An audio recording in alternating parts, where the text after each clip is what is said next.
చంద్రబాబు నాయుడు గారికి బలం లేదు. గెలిచిన వాళ్ళంతా వైఎస్ఆర్సీపీ సభ్యులు, వైఎస్ఆర్సీపీ బీఫామ్ మీద గెలిచిన సభ్యులు, వైఎస్ఆర్సీపీ టికెట్ మీద గెలిచిన సభ్యులు, వైఎస్ఆర్సీపీ ఫ్యాన్ గుర్తు మీద గెలిచిన సభ్యులు.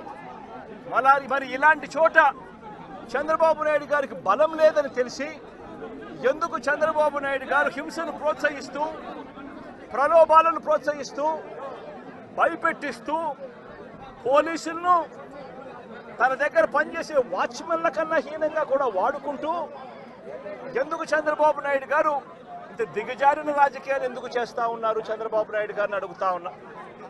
ముఖ్యమంత్రి స్థానంలో ఉన్న వ్యక్తి ఏమవుతుందండి ఒక చోట ఎంపీపీ పదవి పోతే, ఏమవుతుందండి ఒక చోట జెడ్పీ చైర్మన్ పదవి పోతే, ఏమవుతుందండి ఒక చోట ఉప సర్పంచ్ పదవి పోతే.